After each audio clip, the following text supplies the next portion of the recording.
इस पॉडकास्ट में आपका स्वागत है। ये पॉडकास्ट एक लंबी बातचीत का निचोड़ है जिससे आपका समय बच सके। आज हम एआई यानी आर्टिफिशियल इंटेलिजेंस की दुनिया में थोड़ा और गहराई से उतर रहे हैं। हमारे पास एक एक्सपर्ट के साथ हुई लंबी बातचीत का सार है। इसमें यह चर्चा हुई कि एआई कैसे नौकरियों को, जरूरी स्किल्स को और यहाँ तक कि व्यापार के अवसरों को भी बदल रहा है। हमारा मकसद है इस बातचीत से निकले जरूरी ज्ञान को समझना, मतलब कैसे युवा पेशेवर और छोटे व्यापारी इस एआई क्रांति के दौर में आगे बढ़ सकते हैं। तो चलिए इसे खोलकर देखते हैं। बातचीत की शुरुआत हुई एक बहुत ही जरूरी सवाल से जो आजकल कई युवाओं के मन में है। आजकल का जॉब मार्केट, खासकर इंजीनियरिंग जैसे फील्ड्स में काफी मुश्किल हो गया है। तो सवाल ये था कि एआई प्लेसमेंट पाने में कैसे मदद कर सकता है। या ये एक खतरा ज्यादा है। हाँ, देखिए, जो बात उस चर्चा में सामने आई वो थोड़ी कह सकते हैं चिंताजनक जरूर है। इंजीनियरिंग में प्लेसमेंट की दरें गिरी हैं। पहले करीब 10% थीं, अब शायद 6% के आसपास आ गई हैं।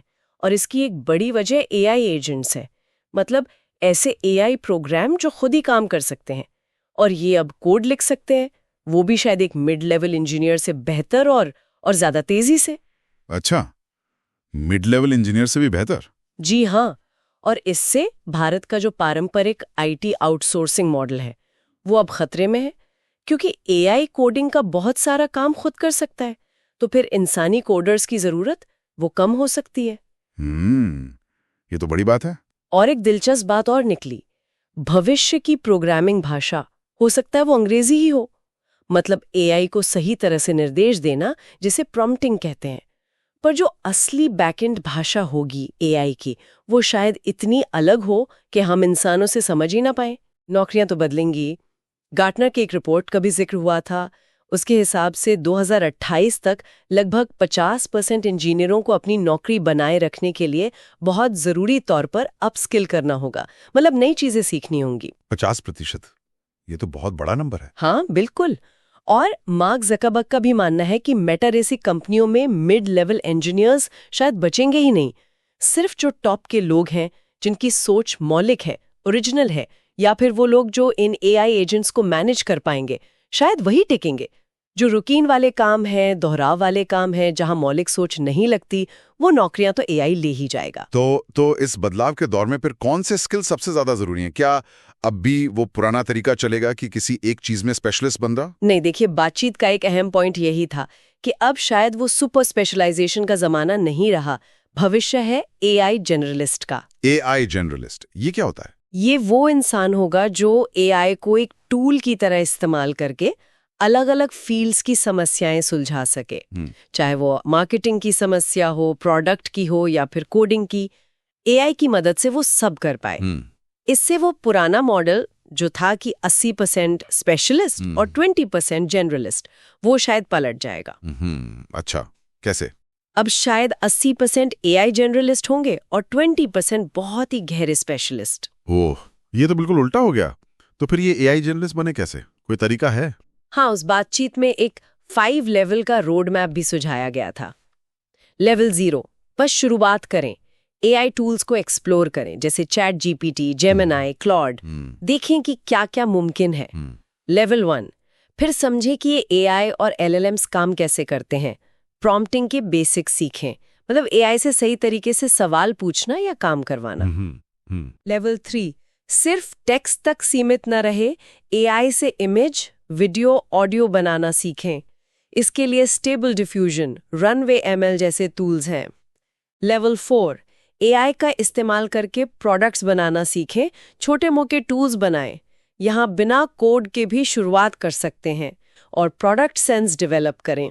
इसमें ये बात भी आई कि डिग्री से ज़्यादा आपका प्रूफ ऑफ वर्क मायने रखेगा, मतलब आपने असल में क्या बनाया है। ये बहुत इंटरेस्टिंग है। प्रूफ ऑफ वर्क मतलब डिग्री से ज्यादा स्किल और आपने क्या कर दिखाया है वो जरूरी होगा। बिल्कुल। और लेवल 5 है ऑटोमेशन के लिए एआई एजेंट्स बनाना और उन्हें मैनेज करना सीखना।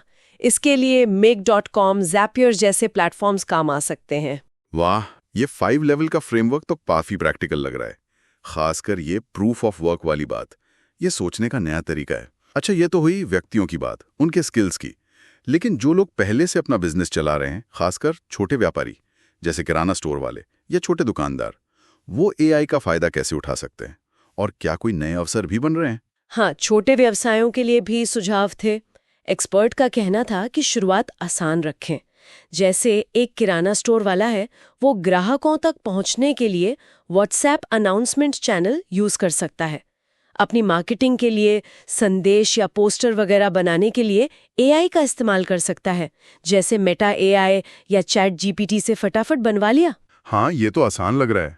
या फिर हो सकता है कि जो हाथ से लिखा हिसाब किताब है, खाता है, उसकी फोटो खींचकर एआई की मदद से उसे डिजिटल कर ले। अच्छा, ये भी मुमकिन है? हाँ, ऐसे टूल्स आ रहे हैं और जो उद्यमी हैं, एंटरप्रेन्योर्स हैं, उनके लिए तो एआई ने बिजनेस शुरू करने की रुकावटें बहुत कम कर दी हैं। राइट। प्रोडक्ट डेवलपमेंट तेज हो गया है, एआई सपोर्ट और मार्केटिंग में मदद कर सकता है।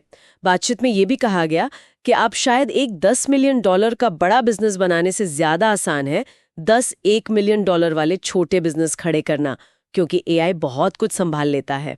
10 $1 मिलियन वाले बिजनेस, ये तो कमाल की बात है। हाँ, और 3 तरह के बिजनेस आइडियाज भी बताए गए जो अकेले या छोटी टीम के साथ किए जा सकते हैं।